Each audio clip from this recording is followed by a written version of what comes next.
अरे आज तो गर्मी ने बुरा हाल करके रख दिया संगीता बहू। ओ संगीता बहू, जरा हम सब के लिए गिलास मटके का ठंडा पानी लेकर आना।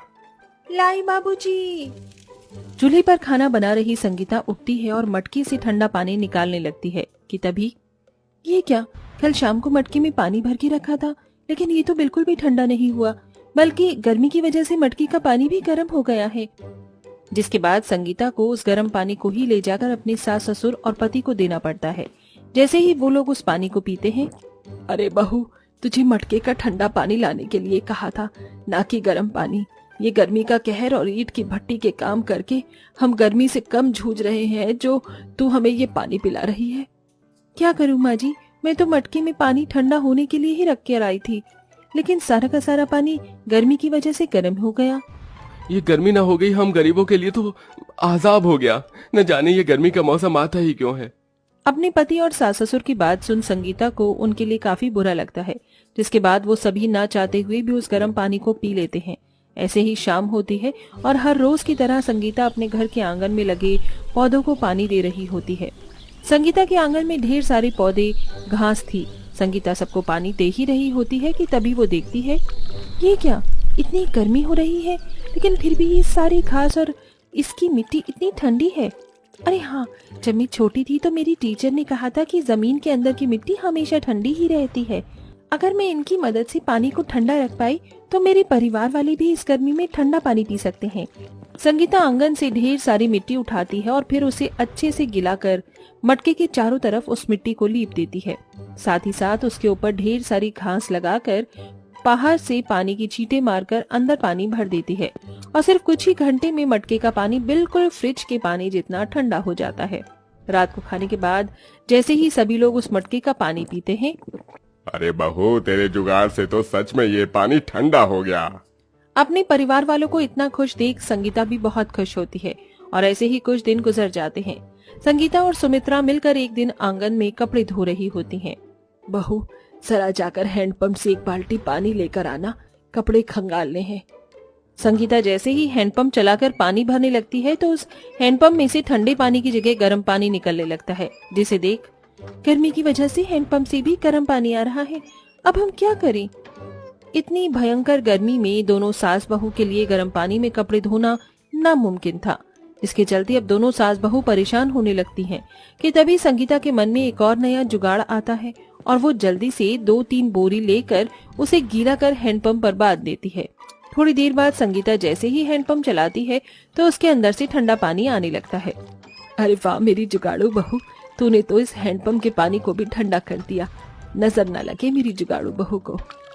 संगीता हमेशा अपने किसी न किसी जुगाड़ से गर्मी को दूर करने की कोशिश किया करती थी, लेकिन बढ़ती गर्मी की वजह से सबका हाल बेहाल हो गया था। अरे बाप रे बाप, मुझे तो ऐसा लग रहा है कि मैं अभी भी इनकी भट्टी में ही काम कर रहा हूँ। अरे अब तो इस गर्मी में इस घर में रहना दुश्वार हो गया है। बेटा, इस टीन की छत की वजह से ये सब हो रहा है।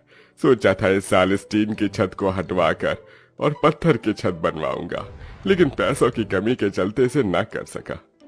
टीन की छत होने की वजह से गर्मी में टीन बहुत जल्दी गर्म हो जाया करती थी, जिससे संगीता का पूरा घर ईंट की भट्टी की तरह गर्म हो जाता था। संगीता, अब तो तुझे अपने जुगाड़ से इस गर्म छत को ठंडा करने के बारे में सोचना ही होगा, वरना इस गर्म छत के नीचे तो हम लोग और ज्यादा दिन तक रह नहीं सकते।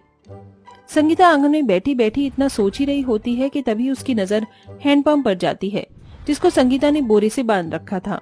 ये देख संगीता के मन में एक और नया जुगाड़ आता है और वो एक एक कर बोरियों को गीला करके अपनी टीन की छत पर रख देती है और उसके ऊपर ढेर सारी मिट्टी डाल देती है, जिससे अब गर्मी की वजह से उन लोगों की टीन की छत गर्म नहीं होती थी। अरे वाह बहू, तूने तो आज हमारी टीन की छत को भी ठंडा कर दिया। और नहीं तो क्या बाबूजी, अब आपको दूसरी छत बनवाने की कोई जरूरत नहीं है। आप लोगों की जुगाड़ू बहू और मेरी जुगाड़ू पत्नी ने इस टीन की गर्म छत को भी ठंडा करके रख दिया। संगीता अपने जुगाड़ से कभी बोरे गीले कर घर की खिड़कियां और दरवाजे पर टांग देती थी, जिससे घर के अंदर गर्म हवा नहीं आती। वहीं कभी सबकी सोने की चटाइयों के नीचे गीली मिट्टी रख देती, जिससे सबको ठंडक मिलती। लेकिन इतने जुगाड़ करने के बाद भी पूरा परिवार मच्छरों से काफी ज्यादा परेशान था।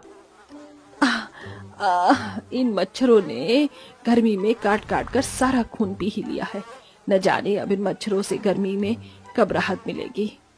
आय हाय, इन मच्छरों से तो राहत ये सिर्फ कूलर ही दिलवा सकता है। आय हाय, बिना कूलर के तो ये मच्छर एक दिन हमारा सारा खून पीकर हमें मार ही डालेंगे। गर्मी में बिना पंखे कूलर के गुजारा करना संगीता के लिए भी अब काफी ज्यादा मुश्किल हो चुका था।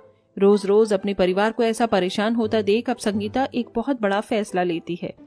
अगर आप और बाबूजी इस उम्र में पवन जी के साथ ईंट की भट्टी में काम करके घर का गुजारा चला सकते हैं तो मैं काम क्यों नहीं कर सकती? बहू, ईंट की भट्टी में काम करना आसान नहीं है। तुझे पता है वहाँ कितनी गर्मी होती है। मैं ईंट की भट्टी में काम करके जल्द से जल्द पैसे जोड़ना चाहती हूँ ताकि मैं सबके लिए कूलर ला सकूं। इसलिए आप लोग प्लीज मुझे काम करने दीजिए।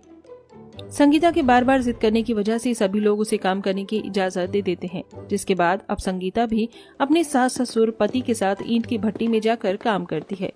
ईंट की भट्टी की गर्मी की वजह से कभी संगीता का हाथ जल जाता तो कभी उसके हाथ पैरों पर छाले पड़ जाते हैं, लेकिन संगीता मेहनत करना नहीं छोड़ती। 1 महीने काम करने के बावजूद भी संगीता 500 रुपए ही जमा कर पाई थी, जिसका उसे बहुत दुख था। एक दिन संगीता और रोज की तरह ईंट की भट्टी में काम कर रही होती है कि तभी उसकी नजर सामने चल रहे कंस्ट्रक्शन साइट पर जाती है। ईंट की दीवार पर पानी मारने से ये काफी ठंडी रहती होगी ना? पुराने जमाने में लोग ईंट और कच्ची मिट्टी के घरों में रहते थे, इसीलिए उन्हें गर्मी नहीं लगती थी। 1 मिनट, अरे ये चीज मैंने पहले क्यों नहीं सोची? संगीता के मन में ईंट की दीवार को देखकर जुगाड़ आता है, जिसके बारे में वो सबको बताती है।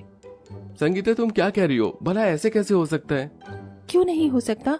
ईंट की 4 दीवारें बनकर तैयार कर सकती हैं, तो इनका कूलर क्यों नहीं? हम घर में ईंट की 4 दीवारें बनाएंगे और उसी बीच में से काट कर उसके अंदर एक मोटर फिक्स कर देंगे, जिससे हमारा ईंट का कूलर पूरा बनकर तैयार हो जाएगा। बहू जो कह रही है वो होगा या नहीं ये तो मुझे नहीं पता, लेकिन हम कोशिश तो जरूर करेंगे। क्या पता बहू की इस जुगाड़ और हमारी कोशिश से हमें गर्मी से छुटकारा मिल जाए। सुमित्रा और संगीता की बात सुन पवन और रघु इस बात के लिए मान जाते हैं, जिसके बाद अब संगीता सबके साथ मिलकर ईंट की मदद से कूलर के आकार का ढांचा तैयार करती है और उसके अंदर मोटर लगाकर उसके चारों तरफ गीली मिट्टी और घास एक कपड़े की मदद से बांध देती है और उस पर पानी छिड़क देती है, जिससे जैसे ही अब वो लोग प्लग लगाकर बटन चालू करते हैं तो उस ईंट के कूलर के अंदर से बिल्कुल ठंडी ठंडी हवा आती है। बहू, इस ईंट के कूलर के अंदर से तो बिल्कुल असली कूलर की ठंडी ठंडी हवा आ रही है। हाँ माँ जी, और हमें तो इसके अंदर पानी भरने की भी जरूरत नहीं है।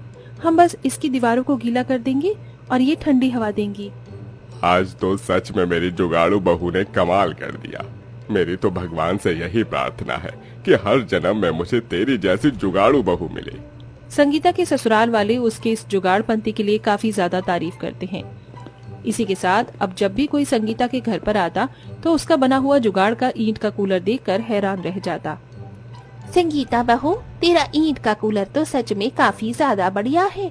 हम लोग भी तुम्हारी तरह ही गरीब परिवार से हैं। अगर तुम हमारे लिए भी ऐसे ही ईंट का कूलर बनाओगी तो ज्यादा नहीं, लेकिन मैं तुम्हें थोड़े पैसे तो दे ही दूंगी। क्या तुम मेरे परिवार के लिए भी ईंट का कूलर बनाओगी? हाँ काकी, क्यों नहीं, मैं जरूर बनाऊंगी आपके परिवार के लिए अपनी जुगाड़ से ईंट का कूलर।